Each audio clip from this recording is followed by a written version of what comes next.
Bonjour à tous. Aujourd'hui, nous allons nous intéresser à un poème intitulé Le Tremblay blanc.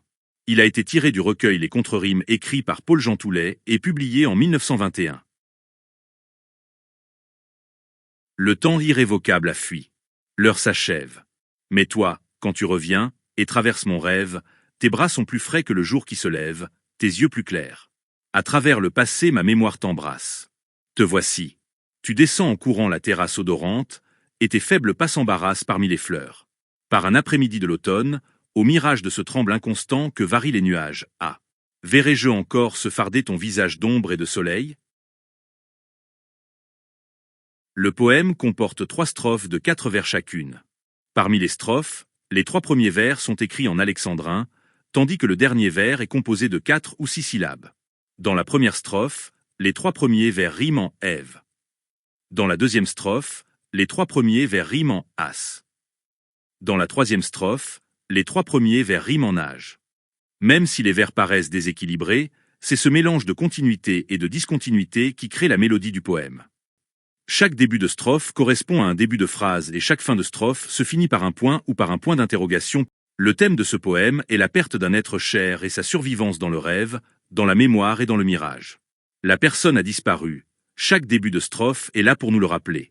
Ainsi, le temps irrévocable a fui, l'heure s'achève, à travers le passé ma mémoire t'embrasse, et au mirage de ce tremble inconstant que varient les nuages.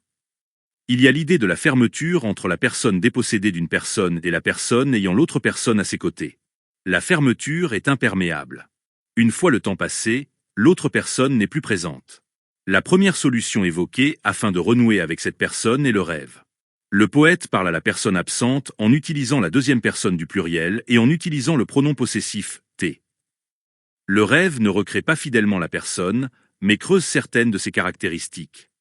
Ainsi les bras sont plus frais que le jour qui se lève, et les yeux sont plus clairs. La seconde solution est de faire appel à sa mémoire. Ce processus permet de recréer des instants du passé et de les incorporer dans le présent. Grâce à ce procédé, il peut voir la personne manquante descendre la terrasse et être embarrassée par les fleurs pour marcher. La troisième solution évoquée est celle du mirage. Le poète se demande si à l'image du tremble, il serait capable de revoir la personne absente. L'image évoquée est celle de l'ombre et du soleil posée sur le visage de la personne qui n'est plus là.